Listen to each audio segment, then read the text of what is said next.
శ్రీమాత్రే నమః. శ్రీ మహాలక్ష్మీదేవి నమః. ఓం నమో వెంకటేశాయ. ప్రియమైన భగవద్బంధువులందరికీ కూడా నమస్కారము. ఆధ్యాత్మిక విశేషాలలో భాగముగా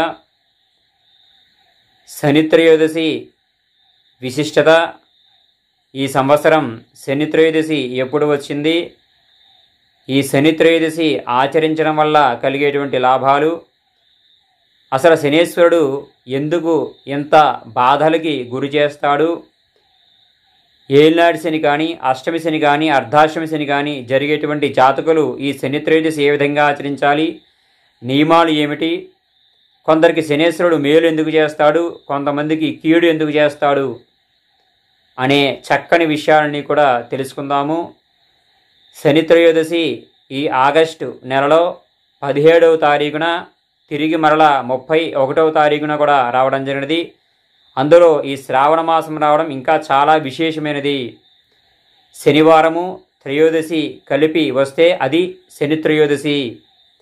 అదేవిధంగా ఈ శనిత్రయోదశి అంటేనే శనేశ్వరుడికి అత్యంత ప్రీతికరమైన రోజు. ప్రధానంగా ఈ శనిత్రయోదశి రోజున ఎవరైతే శనేశ్వరుడి యొక్క ఆరాధన భక్తి శ్రద్ధలతో చేస్తారో ఆ శనిదేవుడి యొక్క అనుగ్రహం వారికి లభిస్తుంది. శనేశ్వరుడి యొక్క బాధలు అనేవి చాలా తీవ్రంగా ఉండేవారికి ఈ శనిత్రయోదశి ఆచరిస్తే చాలా వరకు తగ్గుముఖం పడతాయి. శని బాధలు ఒక్కొక్కసారి మానవుడికి చాలా ఇబ్బందులకు గురి చేస్తాయి. కాబట్టి శనిత్రయోదశి భక్తి శ్రద్ధలతో మనం ఆచరించి శనేశ్వరుడి యొక్క అనుగ్రహం కోరుకోవడం ద్వారా ఆ శనేశ్వరుడు మనకి ప్రసన్నం అవుతాడు. అనగా ఈ శనిత్రయోదశి ఎవరు ఆచరిస్తే వారికి ప్రసన్నం అవుతాడు, అనగా ఆయన మెప్పు మనం పొందుతాం అన్నమాట. తద్వారా మనకి వచ్చేటువంటి బాధలు కానీ, కష్టాలు కానీ, అనారోగ్యాలు కానీ, ఆర్థిక ఇబ్బందులు కానీ, కుటుంబ కలహాలు కానీ, లేదా బయట వారితో వచ్చేటువంటి వివాదాలు కానీ ఇవన్నీ కూడా చాలా వరకు తగ్గుముఖం పడతాయి. ఎవరికి ఈ శని బాధలు తీవ్రంగా ఉన్నాయి అంటే కనుక ప్రస్తుతానికి ఏలినాటి శని మకర రాశి వారికి, కుంభరాశి వారికి, మీనరాశి వారికి కూడా జరుగుతూ ఉన్నది. కర్కాటక రాశి వారికి అష్టమి శని, వృశ్చిక రాశి వారికి అర్ధాష్టమి శని జరుగుతూ ఉన్నది. కాబట్టి ప్రధానంగా ఈ శనిత్రయోదశిని భక్తి శ్రద్ధలతో ఈ రాశుల వారు అవశ్యంగా ఆచరించి తీరాలి. ఇలా ఆచరించడం ద్వారా వీరికి జరిగేటువంటి శని ప్రభావం చాలా వరకు తగ్గుముఖం పడుతుంది. శనేశ్వరుడి యొక్క అనుగ్రహం మనకి లభిస్తుంది. తద్వారా మనకి వచ్చేటువంటి కష్టాలన్నీ కూడా చాలా వరకు తగ్గుముఖం పడతాయి. కాబట్టి ఈ రాశుల వారు అవశ్యంగా ఆచరించాలి.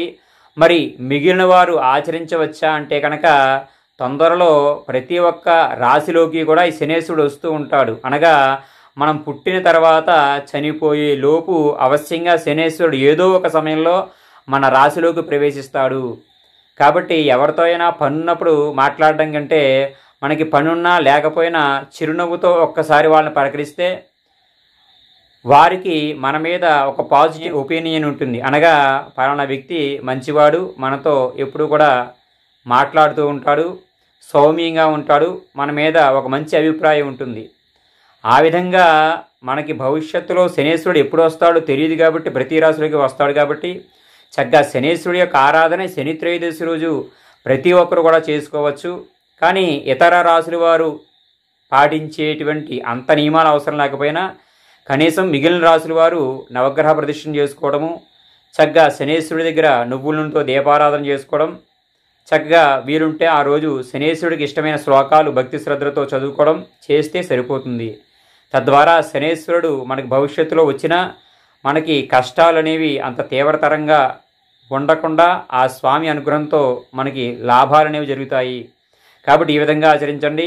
మరి మకర, కుంభ, మీన రాశి వారు, వృశ్చిక రాశి వారు, కర్కాటక రాశి వారు అయితే కనుక ఆ రోజు ప్రధానంగా ప్రాతకాల సమయంలో లేవడము, తలారా స్నానం చేయటము, మన పరిసరాల్లో చక్కగా ఈ నవగ్రహాలు ఉంటే నవగ్రహాల దగ్గరికి వెళ్ళటము, లేదా శనేశ్వర ఆలయం ఉంటే ఇంకా శుభప్రదము, చాలా విశేషమైనది.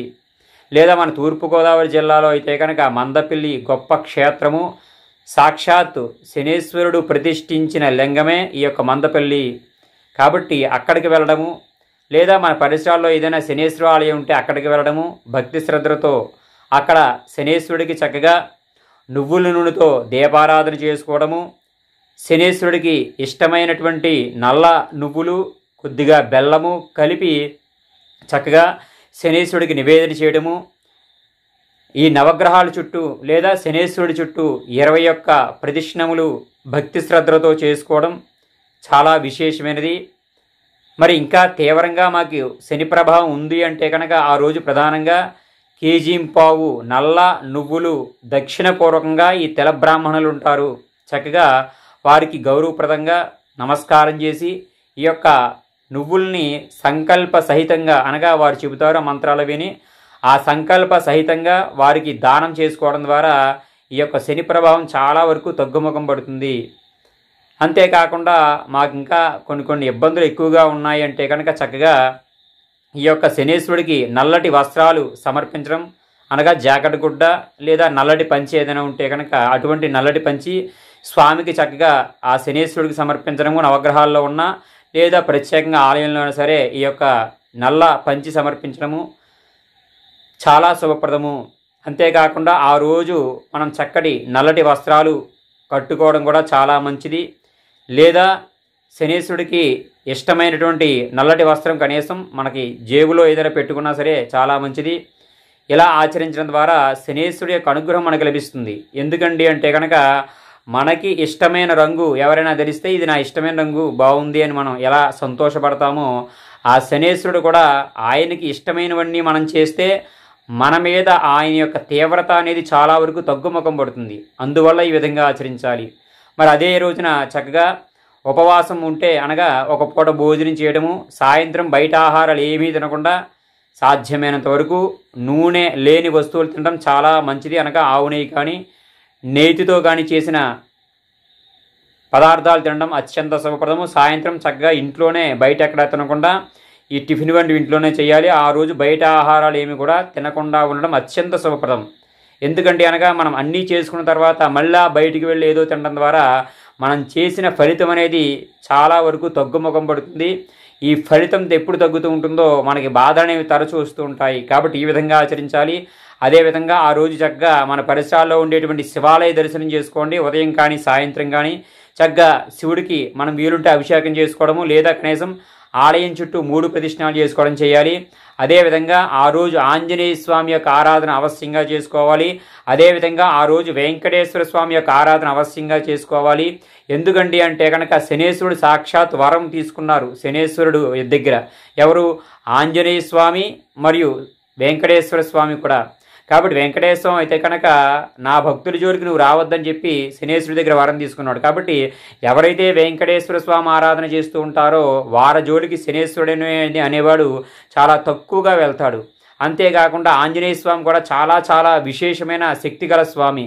ప్రధానంగా ఆ రోజు ఆంజనేయ స్వామి యొక్క ఆరాధన చేసుకుంటే కనుక ప్రధానంగా ఇందాక చెప్పినట్టుగా నువ్వుల నూనెతో ఆంజనేయ స్వామి దగ్గర దీపారాధన చేసుకోవాలి. ఆంజనేయ స్వామికి చక్కగా 5 ప్రదక్షిణాలు అంటే ఎక్కువ ఇష్టం. కాబట్టి చక్కగా 5 ప్రదక్షిణాలు చేసుకుని భక్తి శ్రద్ధలతో ఆంజనేయ స్వామి యొక్క ఆరాధన చేసుకోవడం ద్వారా ఈ శని బాధలు అనేవి చాలా వరకు తగ్గుముఖం పడతాయి. ఈ విధంగా ఆచరించడం ద్వారా మనకి శుభాలు అనేవి జరుగుతాయి. మరి మరొక సందేహం ఏమిటండి అంటే కనుక మా జాతకంలోకి శనేశ్వరుడు వచ్చాడా, శనేశ్వరుడు ఉన్నాడా అని మాకు ఎలా తెలుస్తుందండి అంటే కనుక ప్రధానంగా ఇందాక రాసులు చెప్పడం జరిగినది. మకర రాశి, కుంభరాశి, మీనరాశి, వృశ్చిక రాశి, కర్కాటక రాశి వారు అవశ్యంగా ఆచరించాలని, తద్వారా మీరు ఆచరించవచ్చు. అందులో మీరు ఉంటే కనుక ఆ రాసుల్లో. లేకపోయినా కొంతమందికి పేరు బలాన్ని అనుసరించి మన జాతకం ఏమిటో తెలుసుకోవచ్చు. లేదా నక్షత్రం కానీ పుట్టిన తేదీని బట్టి మీ జాతకం తెలిసిపోతుంది. అందులో మీరు ఒకవేళ ఉంటే కనుక అవశ్యంగా ఆచరించండి. ఒకవేళ అవి ఏమీ తెలియకపోతే కనుక మరి శనేశ్వరుడు మన జాతకంలోకి వచ్చాడు అని చెప్పేసి మనకు కొన్ని ఉదాహరణలు తెలుస్తూ ఉంటుంది. అప్పటిదాకా ఆర్థికంగా బాగా ఉన్న వాళ్ళకి ఆర్థిక ఇబ్బందులు వస్తూ ఉంటాయి. అంతేకాకుండా అంటే ఒకటని కాదు, తరచు ఇవన్నీ కూడా కనబడుతూ ఉండాలి. తరచు ఎప్పుడు వస్తూ ఉంటే కనుక ఒక 2-3 సంవత్సరాల నుంచి ఇలా ఇబ్బందులు పడుతున్నామంటే అంటే కనుక అవశ్యంగా మీ జాతకం చూపించుకోవాలి. లేదా శని త్రయోదశి భక్తిగా ఆచరించడం చేయాలి. రెండేమిటండి అనగా అనారోగ్యాలు. అప్పటిదాకా మా ఇంట్లో అందరూ ఆరోగ్యంగా ఉన్నవాళ్ళు సడన్గా అనమాట అప్పటికప్పుడు అనారోగ్యాలు ప్రారంభమవుతాయి. ఎందుకు వస్తుందో అనారోగ్యం తెలియదు. ఒక రోగం పోతూ ఉంటే కొత్త రోగం వస్తూ ఉంటుంది ఒక్కొక్కరికి. ఇటువంటివి తరచు జరుగుతున్నా వ్యాపారంలో అప్పటిదాకా బాగా ఉన్నవాళ్ళు ప్రధానంగా మంచి డబ్బు సంపాదించే వాళ్ళు ఈ ధనాన్ని నష్టపోవటము, అంతేకాకుండా విపరీతంగా ధనం ఖర్చు అయిపోవడము, ఇవన్నీ కూడా జరగడము, వ్యాపారం అప్పటిదాకా బాగా జరిగింది జరగకపోవడము, ఇది జరుగుతూ ఉంటుంది కొంతమందికి వాహన ప్రమాదాలు. చక్కగా వాహనం కొనుక్కున్నాం బాగుందండి అంటే కనుక ఆ వాహనాన్ని బయటికి తీసుకెళ్లేసరికి అనుకోని పెద్ద ప్రమాదం వచ్చి పడడం, వాహనం అంతా కూడా పాడవటము, లేదా అందులో ఉండే వ్యక్తులకు కూడా ఒక్కొక్కసారి ప్రమాదం మృత్యు వరకు వెళ్ళడం, ఇటువంటివి జరుగుతూ ఉంటాయి. అంతేకాకుండా అనారోగ్య సమస్యలు, ఇందాక చెప్పాను చూసారా, అటువంటి అనారోగ్య సమస్యలు తరచూ వస్తూ ఉండడము, అంతేకాకుండా ఒక్కొక్కసారి అవయవాలు కోల్పోవడం వంటివి జరగడము, ఇవన్నీ కూడా జరుగుతూ ఉంటాయి. అంతేకాకుండా వివాదాలు, మనం ఎవరి జోలికి వెళ్ళకపోయినా సరే ఒక్కొక్కసారి వివాదం వచ్చి మన తలకు చుట్టుకుంటూ ఉంటుంది. ఎవరికో సాయం చేద్దామని మంచి మాట చెప్తే అదే తిరిగి చెడుగా అవుతుందన్నమాట. అటువంటివి జరగడము, ఇవన్నీ జరుగుతూ ఉంటాయి. ఒక్కొక్కసారి మన కుటుంబంలో భార్య లేదా భర్త వల్ల ఇబ్బందులు రావడము, ఒక్కొక్కసారి పిల్లల వల్ల ఇబ్బందులు రావడము, ఒక్కొక్కసారి మన కుటుంబం అంతా కలిసి మనల్ని కొన్ని ఇబ్బందులు గురి చేయడం, ఇటువంటివన్నీ కూడా జరగడము, ఇవన్నీ కూడా ప్రధానంగా ఈ ఏలినాటి శనిలో, అష్టమి శనిలో, అర్ధాష్టమి శనిలో జరుగుతూ ఉంటాయి. ఇవన్నీ జరుగుతూ ఉన్నా సరే మన జాతకంలో శనీశ్వరుడు ఉన్నాడేమో అని చెప్పి మనం గమనించుకుని భక్తి శ్రద్ధలతో ఈ శని త్రయోదశి ఆచరించాలి. ఈ విధంగా ఆచరించడం ద్వారా మీకే తొందరలో తెలుస్తుంది, చాలా వరకు రిలీఫ్ అని వస్తుందన్నమాట. అనగా మనం మందు బిళ్ళ వేసుకున్న తర్వాత అనారోగ్యం ఏ విధంగా తగ్గిపోతుందో ఆ విధంగా ఈ శనేశ్వర బాధలకి ప్రత్యేకంగా మందులు ఏమి ఉండవు. కాబట్టి మన ఆచరణ విధానమే ప్రధానమైన మందు. కాబట్టి ఈ విధంగా ఆచరిస్తే మనకి చాలా శుభాలు అనేవి జరుగుతాయి. ఈ బాధలు అనేవి చాలా వరకు తగ్గుముఖం పడుతాయి. మరి చాలామందికి సందేహం కలుగుతూ ఉంటుంది, అసలు శనేశ్వరుడికి ఏం పనేం లేదండి, మనల్ని బాధ పెట్టడమే పనా, ఆయన పైన ఆయన చూసుకోవచ్చు కదా, మాకు ఎందుకు ఇన్ని కష్టాలు తీసుకొస్తాడు అని చెప్పి సందేహం కలుగుతుంది. శనేశ్వరుడికి పనేమి లేక కాదు, ఆయన పనే అది. ప్రధానంగా మనం ఆయన ఆ విధంగా చేయకపోతే కనుక మనకి భవిష్యత్తులో మన ఆయుష్ తగ్గిపోతుంది. ఆర్థిక ఇబ్బందులు, మనం రూపాయి పోగొట్టుకునేది ₹1,00,000 పోగొట్టుకుంటాం, వేలుతో పోయేది చెయ్యి దాకా తెచ్చుకుంటాం, ఉదాహరణగా చెప్పడం జరిగింది. కాబట్టి వాటి తీవ్రత ఇంకా తీవ్రంగా ఉంటుందన్నమాట. కుటుంబంలో అనేక రకాల ఇబ్బందులు కూడా గురవుతుంది దానివల్ల. కాబట్టి శనేశ్వరుడు ఇవన్నీ కూడా ఎందుకు చేస్తాడంటే కనుక, మనం చూడండి గోదావరి వచ్చినప్పుడు నీరు బాగా ఎర్రగా ఉంటుంది, ఆ నీరు తాగాలంటే మనం తాగలేం. ఏం చేస్తారు, మున్సిపాలిటీ వారు చక్కగా దాన్ని శుద్ధి చేసి మన ఇంటికి పంపిస్తారు. అప్పుడు మనం చక్కగా నీరు తాగడానికి ఇతర అవసరాలు కూడా వాడుకుంటాం. ఆ విధంగానే మన జీవితము, మన జన్మ కూడా సార్థకత అవ్వాలంటే కనుక ప్రధానంగా ఈ శనేశ్వరుడు వచ్చినప్పుడే ఆ నీరు ఏ విధంగా శుద్ధి అయిందో మన మానవ జీవితము, మన యొక్క శరీరం కూడా ఆ విధంగా శుద్ధి అవుతుందన్నమాట. కాబట్టి ఒక మాటలో చెప్పాలంటే ఈ శనేశ్వరుడు మన జాతకంలోకి వస్తే కనుక మనం చేసిన పాపాలన్నీ కూడా నివృత్తి అనేది జరుగుతుంది. అనగా మనం ఈ పాపాలు మరీ తీవ్రత ఎక్కువైపోతే కనుక చూడండి, మన గాలి ఊదిన బెలూన్ చూడండి, బాగా ఊదిస్తే ఏమవుతుంది, ఒక్కసారిగా టప్పని పేలిపోతుంది. ఈ మానవ జీవితం కూడా అంతే. కాబట్టి పాపాలు మరీ తీవ్రంగా చేస్తే కనుక దీనికి విశేషమైన కష్టాలు, తీవ్రత మరీ ఎక్కువైపోతుంది. లేదా ఇందాక చెప్పినట్టుగా ఒక్కొక్కసారి మనం ఎదుర్కోలేని సమస్యలు కూడా మన మీద పడతాయన్నమాట. కాబట్టి శనేశ్వరుడు మన జాతకంలోకి వస్తే కనుక మనం చేసిన పాపాలన్నీ కూడా ఆర్థిక రూపంలో, అనగా మనకు వచ్చిన డబ్బు ఖర్చు అయిపోవడంలో కానీ, అనారోగ్యం వచ్చి డబ్బు ఖర్చు అవ్వడం కానీ, అనారోగ్యాన్ని మనం భరిస్తూ బాధపడడం కానీ చేస్తాం. అందుకే గమనించండి, మన పాపం ఇప్పుడు కూడా మనం పడే కష్టం రూపంలో పోతుంది. అందుకే శనేశ్వరుడికి తరచు చెబుతూ ఉంటారు, బాగా నడవడం ఇష్టం చక్కగా ఏదైనా పరిసరాల ఆలయాలున్నా, లేదా శనేశ్వర ఆలయం కానీ లేదా శివాలయం కానీ చక్కగా 108 ప్రదక్షిణాలు చేసుకోవడము, చక్కగా శనేశ్వరుడికి ఆలయాలకు నడిచి వెళ్ళడము, ఏదైనా తీర్థయాత్రలు ఉంటే బాగా నడవడం, ఇవన్నీ కూడా చేయడం ద్వారా ఈ శనేశ్వరుడు మన శరీరాన్ని కష్టపెడతారనమాట. ఈ కష్టం ఎప్పుడు పడుతుందో ఈ శరీరము మన తొందరలో సుఖాలు అనిపిస్తుందని అర్థం అనమాట. అందుకే అంటాం, కష్టం వస్తే కంగారు పడి కుంగిపోకూడదు. భవిష్యత్తులో మనకి ఎంతో మేలు జరుగుతుంది, భవిష్యత్తులో మనకి ఎంతో సుఖం జరుగుతుంది, శుభం వస్తుంది, మనం ఎదురు చూడాలి. అంతేగాని కష్టం వచ్చిందండి ఇంక నా జీవితం వ్యర్థం అని అనుకుంటే వాడు మానవ జీవితం ఎత్తడమే వ్యర్థం, ఒక మాటలో చెప్పాలంటే. అనగా మానవ జీవితం ఉంటేనే కష్టాలు వస్తాయి, కష్టాలను ఎదుర్కొనేవాడే మానవుడు. ఏమీ ఎదుర్కోకపోతే ఇంక మానవ జీవితం యొక్క సార్థకత ఏముంటుంది చెప్పండి. కాబట్టి ప్రధానంగా ఈ శనేశ్వరుడు బాధలు బాగా గురి చేస్తాడు మనల్ని, తద్వారా మనం చేసిన పాపాలన్నీ కూడా నివృత్తి అనేది జరుగుతుంది. అనగా ప్రధానంగా ఇందాక చెప్పినట్టుగా ఆర్థిక ఇబ్బందులు, అనారోగ్య సమస్యలు, అంతేకాకుండా ఒక్కొక్కసారి ప్రమాదాల రూపంలో, వాహన ప్రమాదాల రూపంలో, ధనం రూపంలో, కుటుంబ కలహాల రూపంలో, మనకు మానసికంగా కొన్ని బాధల రూపంలో, ఇంకా చెప్పాలంటే ఒక్కొక్కసారి మానసికంగా విశేషమైన బాధలు వస్తాయి. అసలు ఎందుకు నేను బతుకున్నాను అనేటువంటి ఆలోచన కూడా వస్తుంది ఈ శనీశ్వరుడు మన జాతకంలోకి వచ్చినప్పుడు. చాలామంది నేను చూశాను, నేను అనుభవపూర్వకంగా చాలామందికి చెబుతూ ఉంటాను ఈ విషయాలు. కాబట్టి అంత ప్రభావాన్ని చూపిస్తాడు శనీశ్వరుడు. ఒకరికి అనారోగ్యం తీరిందంటే ఇంకొకరు వస్తూ ఉంటుంది, డబ్బు ఖర్చు అయిపోతుంది, సుఖం ఉండదు, మనశ్శాంతి ఉండదు. మరి ఇవన్నీ కూడా ఎందుకు జరుగుతాయంటే కనుక మన యొక్క పాపాలన్నీ కూడా నివృత్తి అనేది శనీశ్వరుడు చేస్తున్నాడు. కాబట్టి ప్రధానంగా ఈ శని బాధలు ఎప్పుడు మనకు తీవ్రంగా ఉంటాయో తొందరలో మనకు సుఖాలని వస్తున్నాయి. కాబట్టి ఏం భయపడక్కర్లేదు. కాబట్టి ఇందాక చెప్పిన విధంగా భక్తి శ్రద్ధలతో ఆచరిస్తే మనకు అన్నీ కూడా శుభాలు అనేవి జరుగుతాయి. మరి ఈ శని బాధలు కొంతమందికి చాలా తీవ్రంగా ఉంటాయి, కొంతమందికి తక్కువగా ఉంటాయి. ఎందుకండి అంటే కనుక ఇందాక చెప్పినట్టుగా మన యొక్క జీవన విధానాన్ని బట్టి ఈ యొక్క శనీశ్వరుడి యొక్క ప్రభావం ఉంటుంది. గుర్తుపెట్టుకోండి, బాగా ఉత్తమమైన జీవితం గడిపేవారు కొంతమంది ఉంటారు. అటువంటి వాళ్ళ జోలికి శనీశ్వరుడు వెళ్ళినా ఎక్కువ బాధ పెట్టడు, తక్కువ బాధతోనే ఆ శని బాధలు అనేవి వెళ్ళిపోతాయి. మరి కొంతమందికి తీవ్రంగా ఉంటుంది. ఎందుకండి అంటే కనుక ప్రమాదాల రూపంలో వచ్చి చాలా ఇబ్బందులు పడతారంటే కనుక ఇందాక చెప్పాను చూసారా, మన యొక్క జీవన విధానం ఎప్పుడు కూడా ఆధ్యాత్మిక చింతనతో ఎక్కువ ఉండేవారికి ఎప్పుడు కూడా కష్టాలు అనేవి తక్కువగా వస్తాయి, కానీ అవి వచ్చినట్టుగా అలా వెళ్ళిపోతూ ఉంటాయి. ఈ ఆధ్యాత్మిక చింతన లేని వాళ్ళకి, దేవుడంటే నమ్మకం లేని వారికి, ఏదో పేరుకి దేవుడికి నమస్కారం చేసే వాళ్ళకి, దేవుడి కన్నా మేమే గొప్పవాళ్ళం అనుకునే వాళ్ళకి ఈ శని ప్రభావం అనేది చాలా తీవ్రంగా ఉంటుంది. అందుకే ఆధ్యాత్మిక చింతన ఈ మానవ జీవితానికి చాలా చాలా అవసరం. అది ఏ విధంగానండి అంటే కనుక మన యొక్క శరీరానికి అనారోగ్యం వస్తే హాస్పిటల్ ఉంటుంది, మనసుకి అనారోగ్యం వస్తే కనుక ఈ మానసిక చికిత్స చేసినా సరే అది నివృత్తి అనేది ఉండదు. అందుకే మనసుకి చికిత్స చేయాలంటే భగవత్ ఆరాధనే చాలా చాలా తేలికైంది, ఖర్చు లేనిదనమాట. అందుకే చూడండి, మీరు ఎప్పుడైనా సరే మనసు బాగోపోతే ఏం చేస్తారు? ఎవరైనా తెలిసిన వాళ్ళతో మాట్లాడతారు, లేదా ఏదైనా దూర ప్రాంతానికి వెళ్తారు.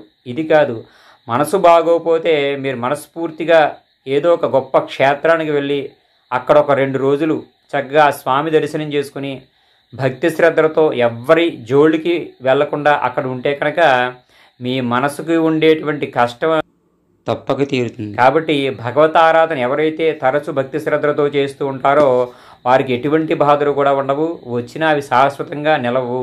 అంత ప్రాధాన్యత ఉన్నది.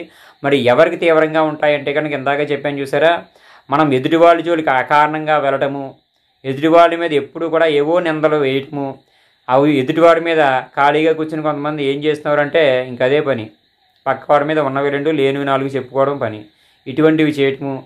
అంతేకాకుండా ఎదుటివాడిని అకారణంగా కొంతమంది తిట్టేవాళ్ళు, కొట్టేవాళ్ళు కూడా ఉంటారు, అటువంటి పనులు చేయటము.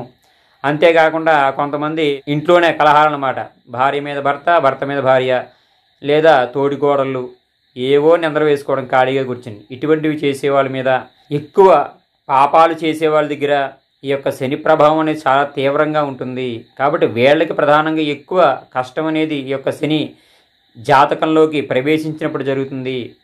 కాబట్టి మనకి శనేశ్వరుడు వచ్చినప్పుడు ప్రధానంగా మన జీవన విధానం అవశ్యంగా మార్చుకు తీరాలి, భక్తి శ్రద్ధలతో ఉండాలి, చక్కటి దైవ ఆరాధన చేసుకోవాలి, చక్కటి ఆలయాలు దర్శనం చేసుకోవాలి, ఎదుటివారి జోలికి అకారణంగా ఎప్పుడు కూడా వెళ్లకుండా సత్ప్రవర్తనతో మనం ఎప్పుడు ఉంటామో, అనగా ఎవరికీ కూడా హాని చేయని మనస్తత్వం అన్నమాట. చక్కని మనస్తత్వం, ఎవరికీ హాని చేయకుండా మన పని మనం చేసుకుంటూ భక్తి శ్రద్ధలతో అందరి యందు ఎప్పుడు ఉంటామో ఇటువంటి శని ప్రభావాలు మనల్ని ఏమీ కూడా ఎప్పుడూ చేయవు. అంత ప్రాధాన్యత ఉన్నది ఈ యొక్క భగవత్ ఆరాధనకి. కాబట్టి భక్తి శ్రద్ధలతో ఏ విధంగా ఎవరు ఆచరిస్తూ ఉంటారో ఈ శని ప్రభావం తొందరలోనే వారి జీవితం నుంచి వెళ్ళిపోయి వారికి ఎప్పుడు కూడా శుభాలు అనేవి జరుగుతాయి.